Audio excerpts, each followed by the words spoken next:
Good morning, Sedona. It is Saturday, July 27th, 2024. And if it's 10 a.m., which is our new time each Saturday morning, it's Sedona Life with Stephen Hanks, Red Rock Country's radio magazine. We're coming to you from the gorgeous KAZM Mellow Mountain Radio studio in West Sedona on 106.5 FM and 780 AM. And we also live stream the show at mellowmountainradio.com. I welcome all my listeners to a radio show that each week explores all the fascinating aspects of life and the intriguing personalities in Sedona and the Verde Valley. And by the way, folks, all our shows are also magically transformed into podcasts, which can be heard on Apple Podcasts, YouTube, Spotify, and now also on Amazon Music. All of our Sedona Life with Stephen Hanks shows in July are being sponsored by eMerge Online Marketing from right here in Sedona. For the past 14 years, eMerge Online Marketing has been providing social media marketing, management, training, and advertising services for numerous small to mid-sized businesses across 10 states. They can be your social media marketing department down the hall and keep an eye on your online reviews and your reputation as well.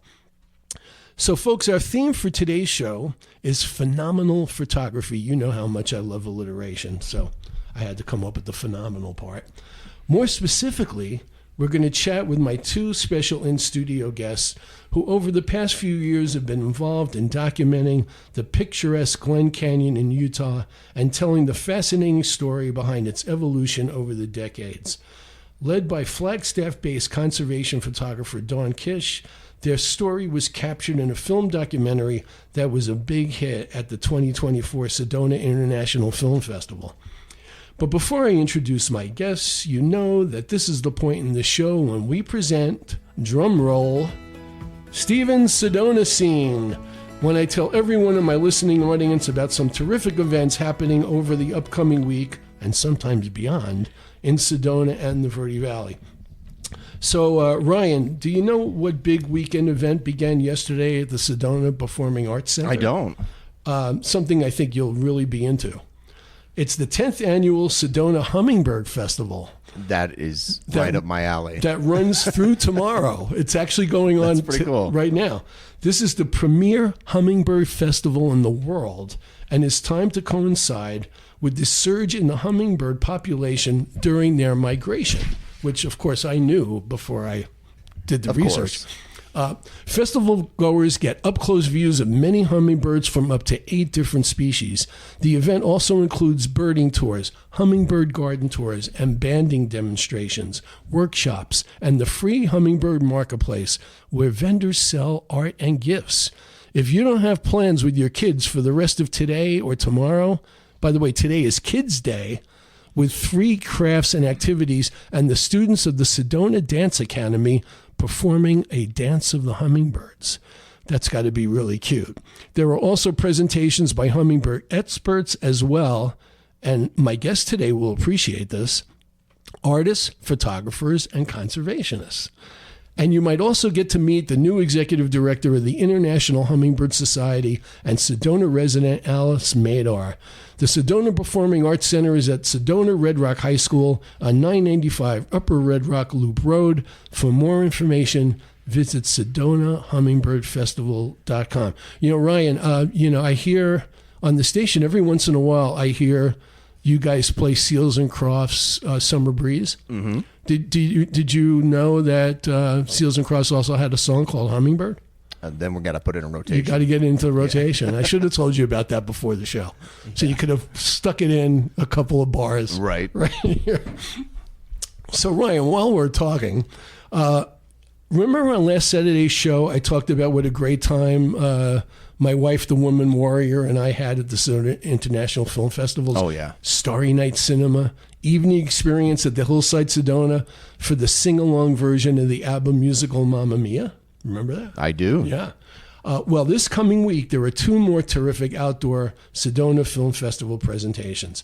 This coming Tuesday, again at Hillside Sedona, which is on 671 Highway 179, area residents can see the hit 1987 film Dirty Dancing, starring Patrick Swayze and Jennifer Grey, and a great film score. Now, the next night, Wednesday, July 31st, the Sedona Film Festival takes its Movies on the Move mobile movie truck, say that 5 times fast, to the Wild Resort and Spa on 2250 West Highway 89A for the second Wild Wednesday.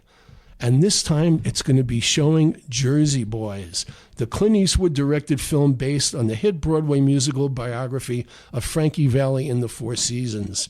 The screening is at the Grove Fire Pit Garden at the Wild Resort. Food and beverage offerings will again be provided by Chef Mercer Moore and his modern diner restaurant, Rascal. And of course, the festival's mobile concession stand will offer snacks and drinks. Both Dirty Dancing and Jersey Boys will begin at dusk, and seating at each of them begins at 7 p.m.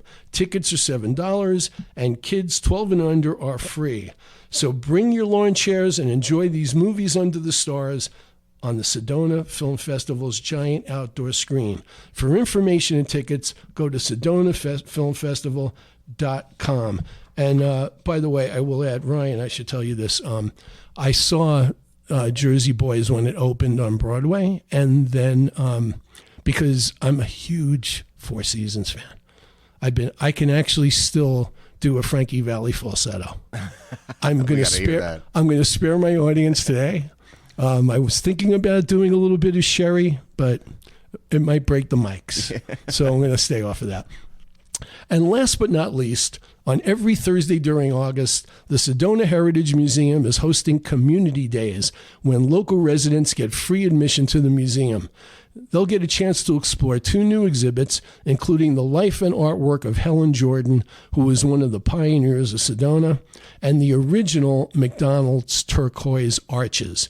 You know, Ryan, the first time I visited Sedona like 22 years ago and saw those turquoise arches in front of Mickey D's, I knew I wasn't in Kansas anymore. Yes. Yeah, I mean, that was the most impressive thing I think I saw, even more than the Red Rocks. Right?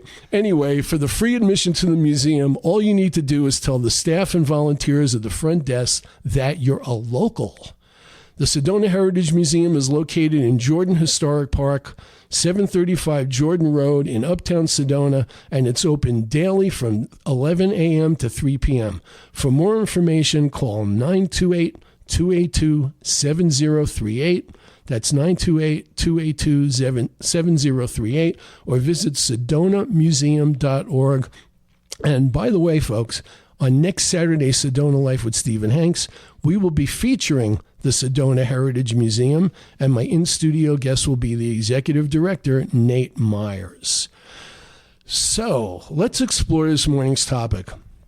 One of the films I saw in February at the 30th anniversary Sedona International Film Festival was a 2022 documentary titled Tad's Emerging World, Glen Canyon Exposed.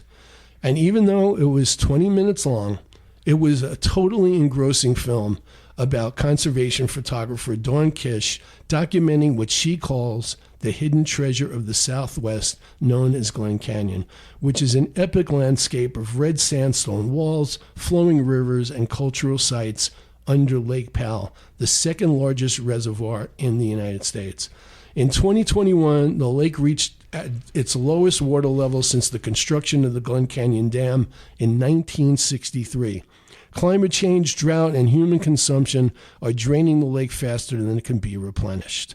What was really fascinating about the film, among other things, was that Dawn explored the canyon with an old Crown Graphic 4x5 camera, the same camera that photographer and conservationist Tad Nichols used to document Glen Canyon from 1950 to 1963, before the building of the dam and before it was flooded by Lake Powell, hence the film's title. So before I introduce my guests, here's a brief audio from the trailer of the film, Tad's Emerging World, Glen Canyon Exposed. Dear Tad, I'm writing to let you know that I'm borrowing your 1950s Crown Graphic 4x5 camera, and I'm going to use it to expose Glen Canyon and its emergence from its watery tomb. My name is Dawn Kish, and I'm a photographer like you. You don't know me, but I'm a big fan of your work. I feel like you are the Ansel Adams of Glen Canyon. In your book, Glen Canyon, Images of a Lost World, you can feel that this canyon is so dear to your heart and soul. You fought to save this landscape from Glen Canyon Dam, but unfortunately the canyon became a giant reservoir called Lake Powell. The lake is at its all-time historic low since the 1960s because of drought, human consumption, and climate change. But overall, we know Mother Nature has just taken over. When I heard the news, I was curious and wanted to know what was happening. I wanted to see Glen Canyon, the canyon I never got to experience except in photographs, books, and films. I wanted to see where you explored for over 10 years with your camera, and where you made the most beautiful images of this epic landscape. When I arrived at Hype Marina, I cried when I saw the mighty Colorado River flowing. I knew I had to document this historic moment and run with the returning river. Thank you for your inspiration and creativity and your camera. I'll let you know what develops. Your biggest fan, Dawn Kish. You know, that's very emotional. I mean, really, Dawn, you're pulling at the heartstrings there. I know. Anyway, so, ladies and gentlemen, Flagstaff resident Dawn Kish in the studio with me today is a featured photographer in the book, The National Geographic Field Guide to Adventure Photography. Plus, she's been honored in the top 30 photographs in 30 years of National Geographic Traveler and the top 50 photos ever in Arizona Highways magazine. Her clients include, as I said, Arizona Highways, Audubon, Grand Canyon Trust, the National Geographic, of course, Patagonia, and Sports Illustrated. My other guest in the studio, Richard Jackson, who's also from Flagstaff, is the co-founder of Hans Partners, Inc. with his wife, Kathy Lampros, and he's been a printmaker for more than 40 years. Richard has printed for many National Geographic photographers and well-known Arizona photographers, of course, including Dawn. Richard has produced exhibits for the Smithsonian, Philadelphia Museum of Art, National Geographic Museum, the Heard Museum, and the Museum of Northern Arizona. He has also collaborated on projects with archivists from the Getty Museum, the Metropolitan Museum of Art, and the Museum of Modern Art, otherwise known as MoMA. Richard introduced photographer and Sedona resident Larry Lindahl to the work of photographer Tad Nichols, and they ultimately collaborated on the beautiful coffee table book, Glen Canyon, Images of a Lost World, based on Tad Nichols' photos of Glen Canyon, which was given an award by the University of New Mexico Press. And I should add, Richard was really good enough to bring a copy of that gorgeous book with amazing black and white photography that Tad Nichols took all those years at Glen Canyon and led to the documentary that Dawn produced. So I really thank you for bringing that in today. It was great. My pleasure. Great scene. It was fantastic black and white photography. I welcome all of you to Sedona Life with Steve Hanks. Hey, thank you. Thank you. So Dawn, what I found so compelling about your film at the festival is that it's a documentary as a adventure story. It's a history story. It's a story about conservation. It's an examination of the technical aspects of photography, and it's a love story. Tell our audience how you came to dive into this project, and when did it all begin? I know that's a lot. Yeah, that's a lot. But yes, it is. It's a love story. It is. It's a love for the land. It's a love for photography, a love for art. I got into this project because actually Richard and I were doing another project with another camera that was a large format as well, and he's like, well, I have this other camera if you ever want to use it and for your project. And I was like, oh, just casually mentioned I have this other camera. I just have this other camera. I was like, wow, that's cool. And I was like, wow, that's a beautiful Crown Graphic. And I was like, and he's like, yeah, it's Tad Nichols. I was like, what? The Tad Nichols, the book that you have in front of you. I had that book and I had bought it in 2000, and that's how I was first introduced to Glen Canyon, was that book. And I wasn't connecting the dots. I was like, how did you get this camera? And it should be in a museum or something. And I couldn't do it. I couldn't borrow it because I just felt like if Didn't even want to touch it. Yeah. What if I broke it? So I took a portrait of it. Actually, I took the camera and I put it on this little pedestal in the hallway where there was a little bit of light coming through, a little shaft of light coming through the window, and I just took a portrait of it because I was so enthralled with what this was, right? And then of course I love old cameras, and I collect old cameras, and of course I'm just like in awe of it, and I was like, oh my gosh, no, I'm not going to borrow this. I'm going to leave this. Did you feel comfortable carrying it around the film festival when they were showing the movie? Because it was great seeing it there. Yes. So eventually, and then a couple years later, the lake levels dropped. And I was like, wow, I need to go document this no matter what. I didn't know if it was going to be with Tad's camera. I had no idea. But like 2:00 in the morning, bing, I was like, I'm going to borrow the camera that Jackson told me about, offered me 2 years ago. Right. And then I ended up calling him up. I said, hey, I got an idea. Well, were you already thinking about that you wanted to document Glen Canyon so were you keeping an eye on whether the levels were dropping, or you just found out about it and you said, oh my God, I got to jump on this? It was big news. It was national news. Okay. And I was like, wow, maybe I should go look, because I've never really explored Glen Canyon at all. Glen Canyon, we just never went. It was just like a thorn in our side. We just never...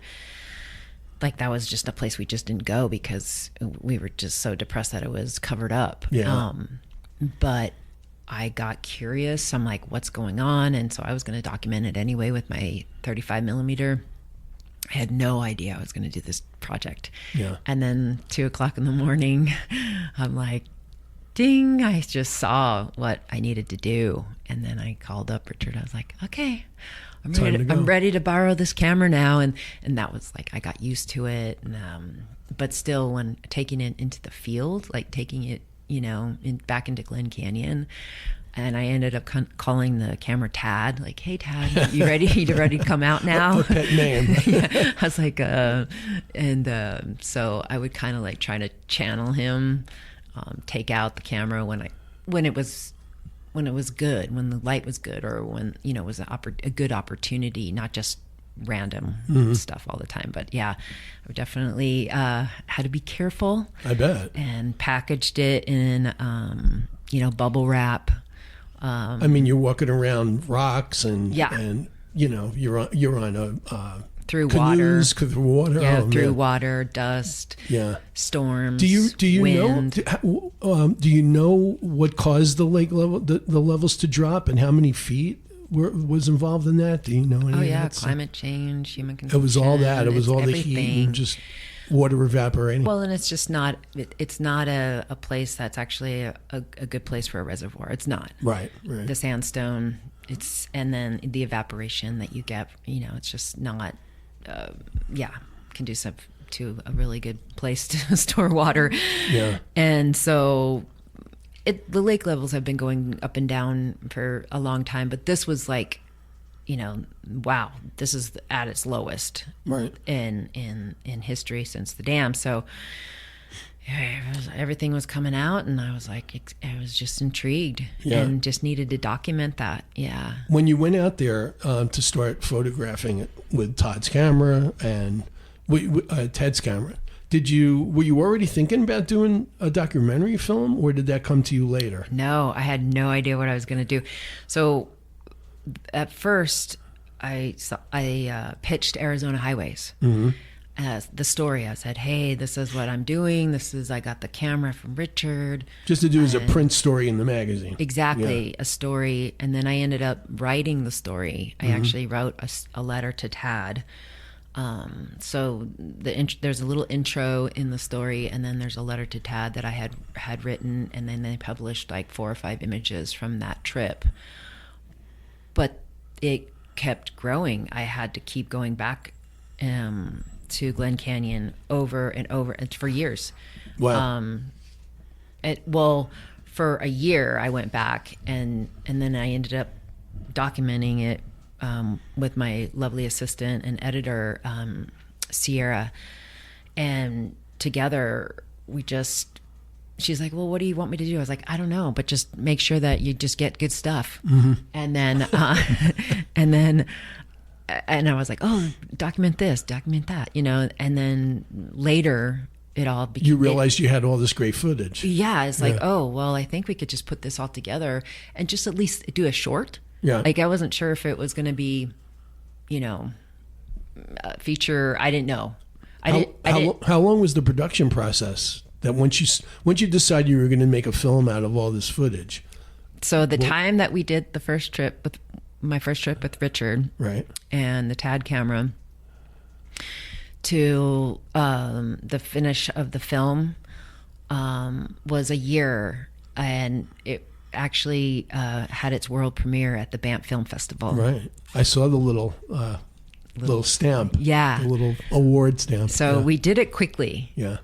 Because the lake levels were changing so fast. I just told Sierra, I was like, we got to work really hard and we got to get this thing done because we don't know what's going to happen. Is it going to be all covered up again? And that's what happened actually right now. The water levels are high and all the photos that I had taken are all now underwater. Oh boy. So Tad and my photos You got there in the nick of time. are underwater again. Wow. Yeah. Oh boy. That's got to be heartbreaking, no? Oh, absolutely. Yeah. And because I thought for sure, I was like, oh, is this Mother Nature trying to tell us something? Yeah. And that we're going to actually see Glen Canyon and it's going to come out. And yeah, but the water levels just went right back up again. Yeah. They had a really good snowpack in Colorado and in the Rocky Mountains, and it all just came back down into Lake Powell again. Yeah. Well, between the coffee table book that you guys, Richard, you and Dawn and Larry Lindahl put together and the film, you've really honored this photographer in an amazing way. I mean, I'm sure he's smiling somewhere. Yeah, I hope so. Yeah, beaming with pride. So what were the biggest challenges in being on location and producing the film? Definitely the weather. You're out there in the Right. elements. How long were you out there? So on and off for a couple of years. Like I said, the film was actually just like a year, and during that time I was documenting it. But I actually went back more and more and more. I was there. My last trip was April 2023, which was another low. Actually, it was lower than when the film was done. So I went back again with the TAD camera.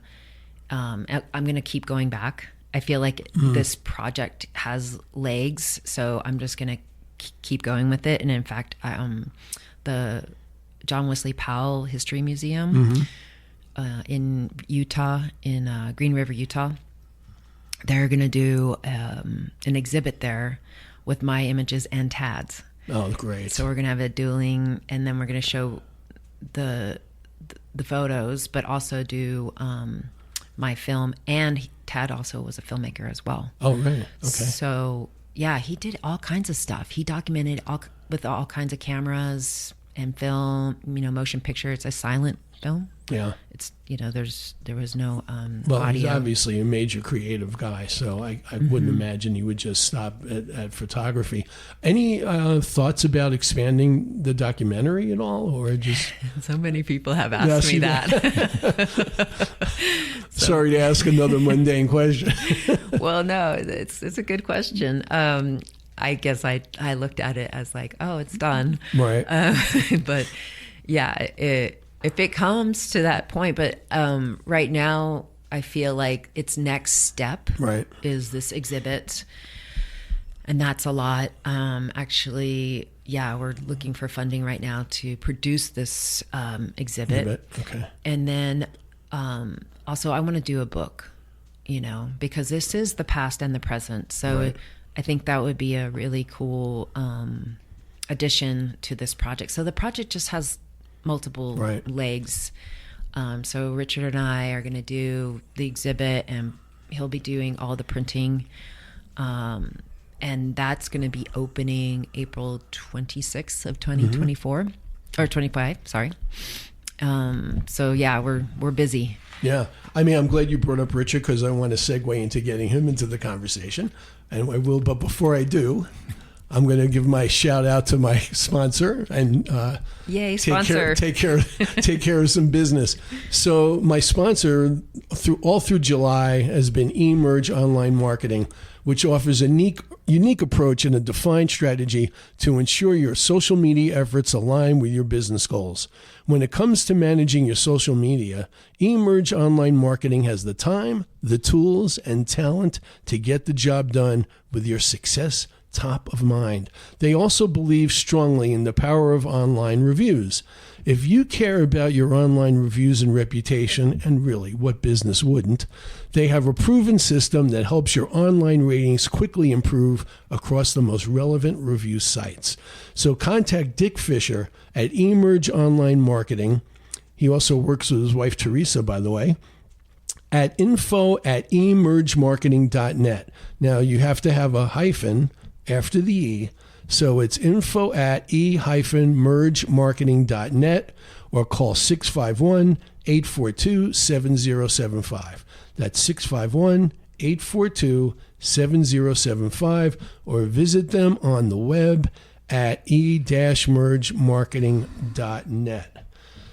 So Richard, I want to get you into this and your really important role in this and I was really fascinated by the story of Larry Lindahl, who's a Sedona resident and a photographer who was involved with you in putting together the coffee table book of Tad Nichols' work. So tell us the background about that and how that all came together. That all started in 1994 when I first met Tad Nichols. I was invited to be on a river trip that was sponsored by the Glen Canyon Environmental Studies at the time, Mm-hmm. and that was the Glen Canyon Environmental Studies was formed because there was never an environmental impact done on Glen Canyon Dam. So it was post-impact study on Glen Canyon and Grand Canyon, and they did a river trip along with the USGS, sponsored together to bring pre-dam river runners on a river trip down through Grand Canyon to do video interviews with people who had been on the river before the dam to get their impressions of any changes that would occur that they saw in vegetation or rapids or anything that they could share that would give them more information on how to manage the dam from that time forward.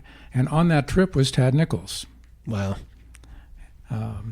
Tad Nichols and I kind of hit it off. We, as it turns out, we had a lot of things in common because a lot of the cameras that he used, I grew up using as well when I was a photographer before I was a printer. And after that trip, there's a third person, very important person who was involved in the producing of this book. Her name is Diane Boyer. Diane was a historian at NEU's Special Collections and Archives at the time, but also knew that Tad Nichols' family really well because she was also from Tucson, which is where Tad is from. And she called me one day and said, "We've got to get together with Tad and produce his book that he's been putting off for the last 40 years. Yeah, and Larry Lindahl in his bio that he sent me said that it was Tad's long-held dream to create such a book that you did of his 30 river trips through the Glen Canyon. And I had known Larry for a number of years already, and he was, at that time, a really wonderful book designer. Later became a photographer as well. But after Diane called me, I called Larry, and together we went to Tucson and sat around Tad's dining room table, and Diane had put all of his contact sheets from all of his trips in Grand Canyon from 1950 to 1963 together in chronological order. And Tad would look at those, and we would ask him questions, and we did a taped interview of all of our meetings with Tad, from which came some of the content for the book. And Larry told me that there were over 5,000 photographs that you went through At for least, the book. yeah. Wow, that's I don't know. I don't know how you pick from 5,000 great pictures, but that would be very, very tough. By the time we were done with this process, I felt like I'd actually been on a river trip through Glen Canyon before the dam had existed. We talked about mile markers and where certain landmarks were and favorite camping spots of Tad's. And, of course, he went on the river many times with Frank Wright, the boatman, and Katie Lee, a very famous local person from Jerome who was an advocate of not putting Glen Canyon Dam in place and fought against it all of her life until her passing. Yeah. But that was the genesis of the book. Did Ted ever shoot in color? Yes, he did. Okay. He shot in color. In fact, he also shot stereo, which is interesting to see some stereo. All of his archives are at NAU Special Collections and Archives in Flagstaff. Yeah. So anyone can go up there and check it out. But I love the fact that the whole book is the black and white photography, because I mean I still believe that black and white photography is just gorgeous if the right pictures and the right lighting.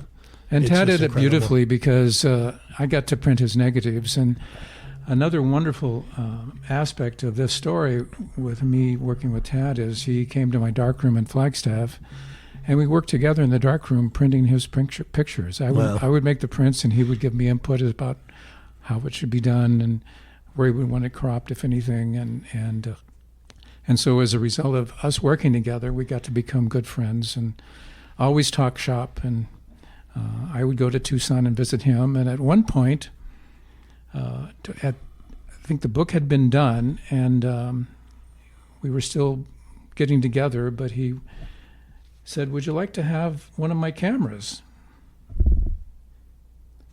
I said, "Tad, I would be honored to have one of your cameras."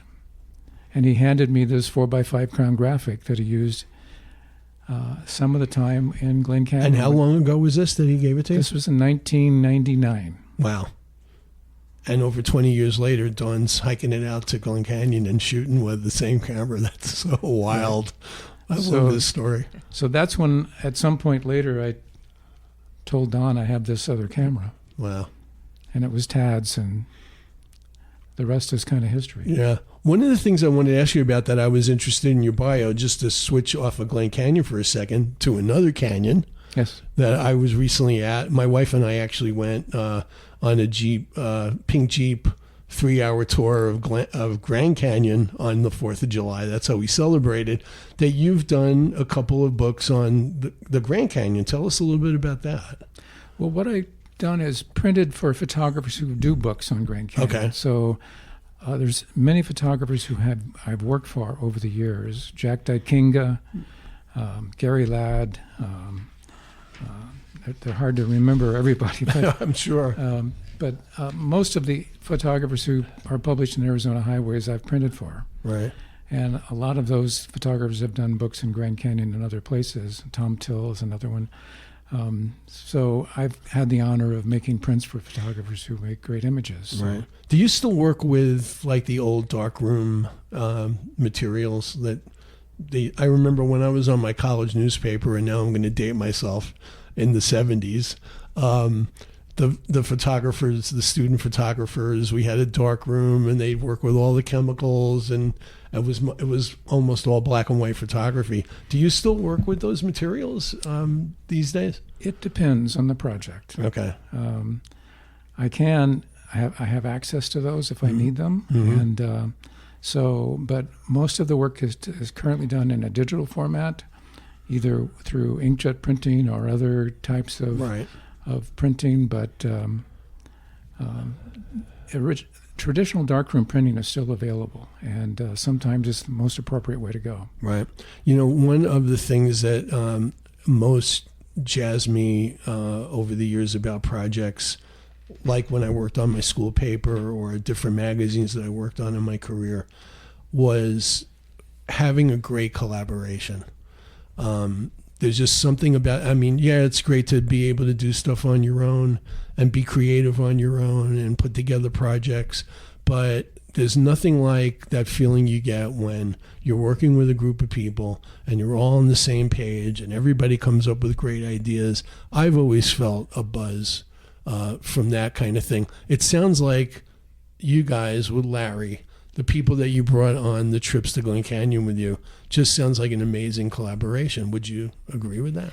Oh yeah, it's been a ride, and definitely, sharing this project and collaborating. It's just, it's the way to go.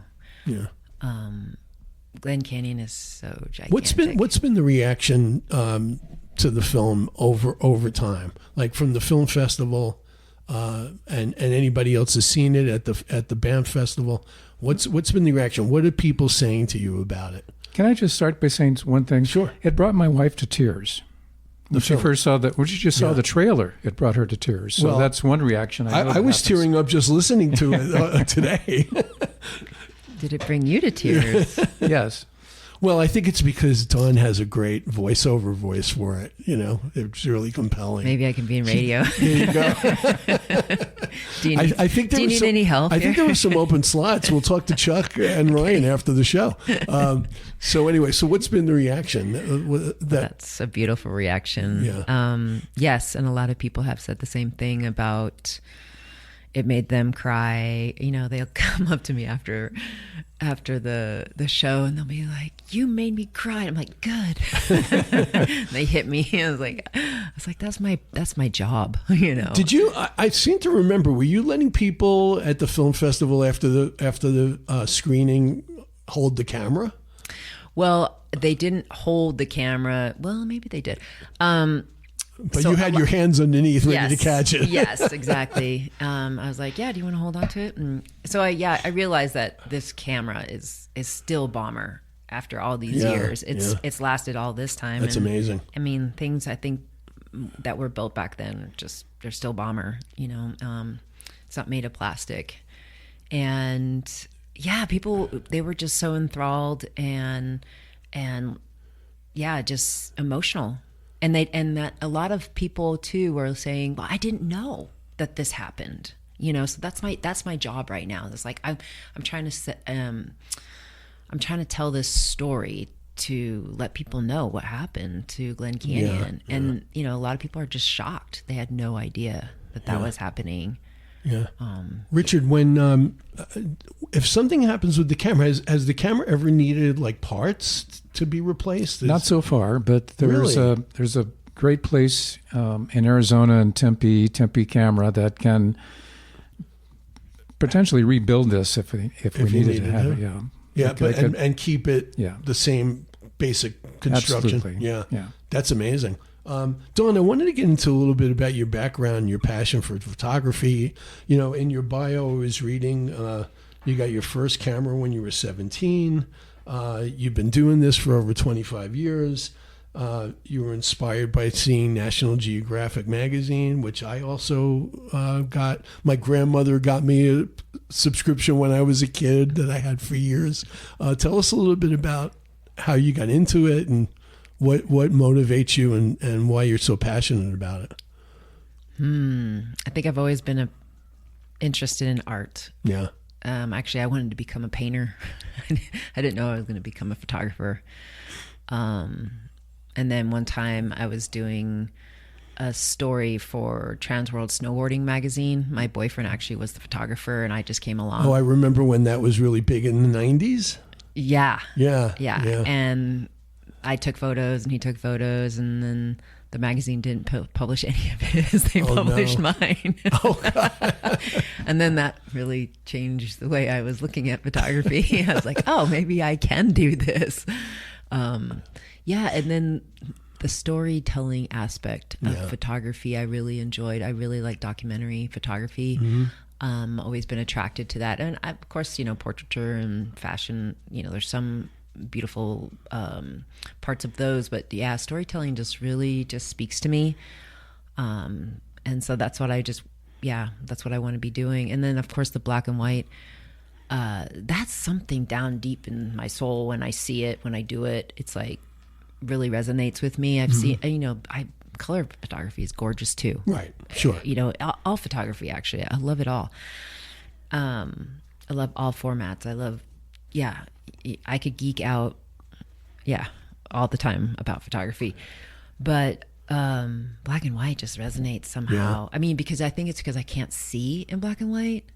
And then when you look at things in color, you start to see things in black and white, before you take the photo. It's like you just kind of have to warp your mind a little bit when you're out there and look at the light. It's all about the light. And so when you really want to do a shot, it's like you have to kind of transform everything, take the color away, and just look at light and dark. It's pretty cool. Like those great film directors who did film noir. Yeah. In the 40s and 50s, and did it all in black and white. Yeah, to me that was always pretty sexy. The old Hitchcock films before he started using color. I just it somehow resonates with me, and maybe the old cameras too, so kind of a nostalgia, and it is going back, like you said, it's a part of history. And also doing a story about what's happening now. Yeah. How do you feel about doing more film documentaries and putting those together? Did you do anything like that before this film? Yes. Okay. I've been doing film for about over 10 years now. Really? Okay. Yeah. I started, people just started, doing more video, right. YouTube. Became hot. Yeah. Yeah. Right. So I think that's what kind of threw me in there. And then I thought, oh, well, if I can do my films like I do my photography, that would be great. Like how I see light and beauty and combining those with film. And that was hard. That was hard to make that transition. But when it finally clicked one day, and I was like, oh, okay, this is good. And then of course, my documentaries always have a little conservation message to them, or something a little bit funny, a little bit serious, a little bit of love, a little bit of this, a little bit of that, emotion. And it's certainly not dry. I mean, it comes across in that film, the humor, the love, the emotion. You really did a great job on it. Nice. It was fabulous. Richard, what's your background? Look, first of all, and Dawn, you can correct me if I'm wrong in saying this. Photographers need people like you. They can't really do what they want to do unless they have really great printers working with them. I would think that's right. People don't realize there's always a backbone. Yep. And Richard is so how did you get started in your field? I got started in middle school. I got interested, and a friend of mine got me interested in photography. Still have my first camera, a Brownie Star Flash. Wow, that's great. I have to find some film for it, but I wish I had my first baseball glove. I'm really jealous of you having your first camera. But I spent a lot of time in the darkroom working for a local photo studio in my hometown in Illinois, and then eventually thought I wanted to be a photographer, and I was. I was a photographer in the Air Force for a while. I was a commercial photographer, but got drawn to the darkroom. Always got drawn back to the darkroom, and because I loved making prints, I loved printmaking. And over the years, I just wound up being always in the darkroom and gave up the camera for a way to make a living. But what you said earlier about collaboration is the key to how I work. It is a collaboration. It's never just me. It's not my... I realized a long time ago that I'm not making my print. I'm making the print for a photographer. So I'm a translator. Right. And I have to understand the vision of the photographer before I ever begin to think about making a print. So I'm asking questions. A lot of times I'll have the photographer with me while I'm making prints. If they're at a distance, we'll talk on the phone.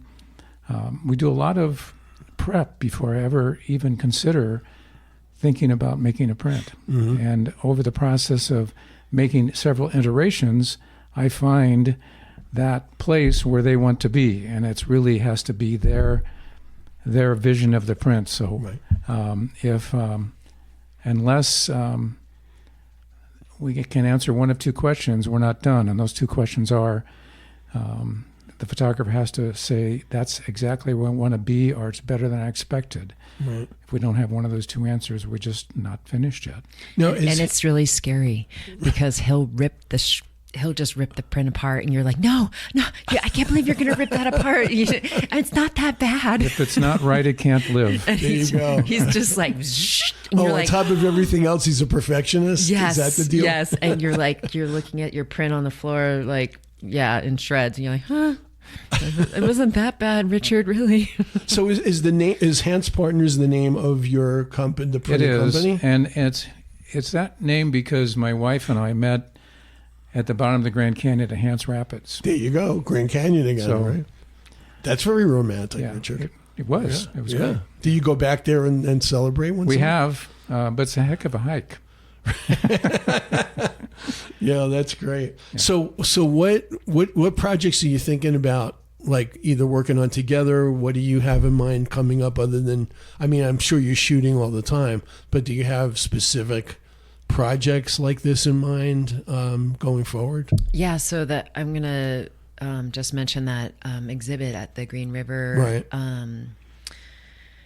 So John Wesley Powell Museum in Green River will be doing it. This is a big project. Mm-hmm. Like, it's giant. And we're going to be doing prints together. So Richard and I will be working on that. We'll also be working with other people too to, do all the educational parts of the exhibit. We would like it to travel as well. So it's going to be a traveling museum. So if anybody's listening and you would like to have an exhibit, come to your place, let us know. Call us. So yeah, that's one of. I mean, this is a big project, and we'll be going up to Green River a lot and doing test prints and you name it. We'll be working with other folks as well to just kind of get this thing rolling. It's another collaboration. That's of great. Many people. Yeah, lots of parts. Any more screenings of the TAD film in the offing? Really? Yes, actually. Where's that going? Okay, so that exhibit up in Green River as well will be also showing the film on a loop and it'll be up for a year. Nice. So when people are coming and going, on their river trips and stuff like that, they could come by and see it anytime. And it's the perfect length for something like that, right? To show not on a too loop long, 20 minutes. But also Patrick from the Sedona Film Festival just emailed me. Hey Patrick, thanks. If you're out there listening, I talk to him all the time. Yeah. I can send messages for you. He just sent me an email. There's a film playing in Flagstaff, and he wants me to tack on the film to that and do like a little Q&A. Right. So, I mean, the other film's about Zion National Park, so it's great. It's about nature and conservation. Well, at the film festival, didn't they pair your film with this film? A couple of guys did, like going to document all the national parks. Mm-hmm. They wanted to see all the national parks. Yeah, and this one's a little bit different. So he's pairing me with another film as well, and I'm just so honored, that he's thinking of me and wants to get it out there again, which is like, wow, this project has legs longer than mine, and my legs, and I'm 6 feet tall. So it's pretty long.